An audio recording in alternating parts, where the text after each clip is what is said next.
हमने तो इतनी बड़ी दरियादिली दिखाई थी। हमने अबू आसिम के खिलाफ कैंडिडेट नहीं उतारा था, हमने रईस के खिलाफ कैंडिडेट नहीं उतारा था। लेकिन जब उन्होंने हमको वादा करने के बाद 2:30 बजे जब एबी फॉर्म सबमिट करने का वक्त था, तो 2:30 बजे 3 बजे का वक्त ख़त्म होने वाला था, आधा घंटा पहले उनका कैंडिडेट छुप के आकर यहाँ पर एबी फॉर्म दे देता है करके। तब हमने मोटरसाइकिल के ऊपर भगाया और हमने कहा कि अबू आसिम को अगर ये भाषा समझ में आती है तो हम उस भाषा में लड़ने के लिए तैयार है करके हमने भी हमारा एबी फॉर्म 2:30 बजे नहीं 3। हाय, आदाब, सलाम, नमस्कार, सत श्री अकाल। मैं रोशन और आप देख रहे हैं times of Sitamarhi. Times of Sitamarhi में आपका स्वागत है। जी हाँ, मैं बात कर रहा हूं महाराष्ट्र विधानसभा चुनाव की। महाराष्ट्र विधानसभा चुनाव में जैसे ही ओवैसी साहब दोनों भाई आते हैं और महाराष्ट्र में रैलियां करते हैं, तभी से सबकी हलचलें तेज बढ़ जाती है। यहाँ महा विकास अघाड़ी की हलचलें तेज हो जाती है। जहां एनडीए का धड़कन जो है कम होने लगता है, हार्ट बीट, वहीं पे समाजवादी पार्टी का लगता है कि सांसें ही रुक गई है।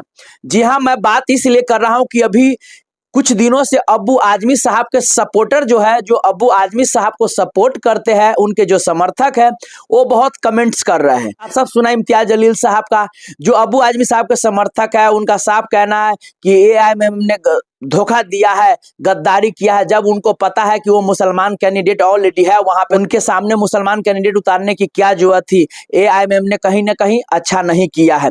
तो मैं आप लोगों को बता दूं कि आखिर क्यों, क्या वजह रही जो एआईएमएम ने अब्बू आजमी साहब के सामने अपना कैंडिडेट दिया। मानखुर शिवाजी नगर से, जहां पे कंटिन्यू अब्बू आजमी साहब 3 बार से कंटिन्यू जीतते आ रहे हैं। अगर इस बार जीतते हैं तो वो चौका लगा लेंगे, लेकिन इस बार ऐसा कुछ दिखता नजर नहीं आ रहा है। क्योंकि वहां पे महाराष्ट्र के एक बहुत बड़े नेता नवाब मलिक साहब उनके सामने खड़े हो गए हैं। इसीलिए उनको कहीं ना कहीं लग रहा है, जो रैलियां अभी देखे हैं ओवैसी साहब का, तो अब्बू आजमी साहब का लग रहा है, अब्बू आजमी साहब का कहना है कि उनको मतलब साफ साफ कि अभी भी अगर ये हमें समर्थन कर देते हैं साइड से ही। मैं आपको बता दूं कि मानखुर शिवाजी नगर से एआईएमएम के जो प्रत्याशी अतीक अहमद खान, ये सारा मामला क्या है मैं आपको विस्तार से बताता हूं।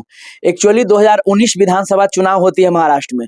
वहां पे साफ साफ डील होता है कि जहां पे समाजवादी पार्टी कैंडिडेट अगर मुसलमान को बनाते हैं, वहां पे कोई अदर मुस्लिम अपना कैंडिडेट नहीं देगा।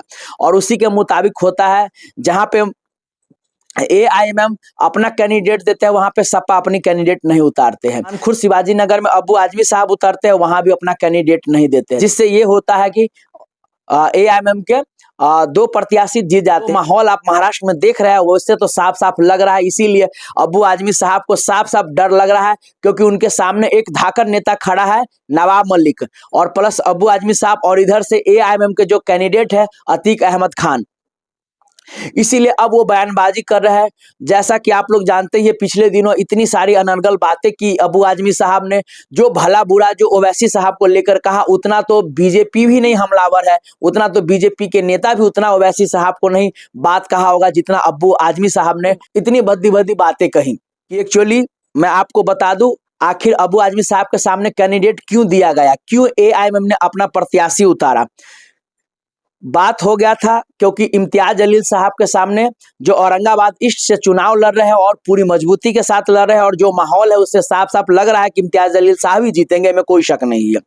और इन टाइम पे, जिस दिन लास्ट नॉमिनेशन का टाइम था, उस दिन क्या किया, चुपके से अब्बू आजमी साहब ने अपना सपा का कैंडिडेट, जी हाँ, अब्बू आजमी कादरी साहब को उतार दिया, जो पहले 2019 के चुनाव में एआईएमएम के साथ थे। अब्बू आजमी साहब ने इतनी चालाकी की, 2 से 2:30 बजे के बीच में देखा, अब तो अगर हम अपना कैंडिडेट दे देंगे तो ये तो कुछ कर नहीं पाएगा एआईएमएम के बारे में। तो उसने महाराष्ट्र ईस्ट से अब्बू आजमी कादरी साहब को अपना टिकट दिया सपा से। और जैसे ही पता चला इम्तियाज जलील साहब को, संजोग बस इम्तियाज जलील साहब को पता चला उसी समय वो भी क्या कि एबी फॉर्म ऑनलाइन अपना भर दिए। ऑनलाइन फॉर्म भर दिया, उसी में अतीक अहमद खान साहब को अपना कैंडिडेट बना दिया मानखुर शिवाजी नगर से। जैसे अब्बू आजमी साहब की चालाकी पकड़ी गई, उसके बाद अब्बू आजमी साहब नहीं, ये वो उल्टा सीधा मतलब दिस डेट बताने लगे। यही कारण था उनके खिलाफ कैंडिडेट उतारना। नहीं तो सारी बातें हो गई थी कि भैया जहां पे हमारा एआईएमएम का कैंडिडेट रहेगा, वहां पे सपा अपनी कैंडिडेट नहीं उतारेगी। अगर कोई भी है तो मुस्लिम ही कैंडिडेट है। अगर आप मुस्लिम के विरुद्ध में मुस्लिम ही उतारेंगे तो स्वाभाविक बात है जीत नहीं होगी। तो इसीलिए, लेकिन ये तय होने पे भी अगर आखिर दागाबाजी किसने किया तो वो है अब्बू आजमी साहब। तो भैया जैसा बोओगे वैसे ही काटोगे, अब क्यों रो रहे हो। साफ साफ इम्तियाज जलील साहब का कहना है कि भैया शुरुआत किसने किया, शुरुआत तुमने किया, तो अब देखो अंत मैं कर रहा हूं। और अब इनको अब 3 बार का ये जीते हुआ है मानखुर्द शिवाजीनगर से। आप जानते हैं कि कितने बड़े ये नेता है अबू आजमी साहब, जो अपने खुद कंटिन्यू जीतते आ रहे हैं, उसके अलावा तो कोई जिता नहीं पाते हैं सपा के। इस बार तो इनका भी अपना सीट जो है कहानी खत्म है। इस बार इसको भी लग रहा है कि मेरा नैया पार नहीं होने वाला है। अब रोना रो रहा है, किसी तरह बैकडोर से AIMM हमको सपोर्ट कर दे, अपना कैंडिडेट को बिठा ले, शांत कर ले। साफ साफ इम्तियाज जलील साहब का जो नहीं होने वाला है। लड़ेंगे, कोई बात नहीं, आखिर हम भी तो अपना आजमाइश करें, देखे तो कितनी सीटें आती है, कितनी वोट आती है, हम भी तो जाने कि हमारे फेवर में कितने लोग हैं। तो ये सारी बातें हैं और इसी से पता चलता है कि अबू आजमी साहब की इस बार वाकई में जिस तरह से अबू आजमी साहब रो रहे हैं, उसे साफ लग गया कि अबू आजमी साहब इस बार हार चुके हैं। हारेंगे नहीं, हार चुके हैं। जी हाँ, विशेष आप लोग का क्या कमेंट राय विचार है, आप लोग कमेंट करके जरूर बताइएगा। तब तक के लिए बाय बाय, टेक केयर और प्लीज देखते रहिए टाइम्स ऑफ सीतामढ़ी।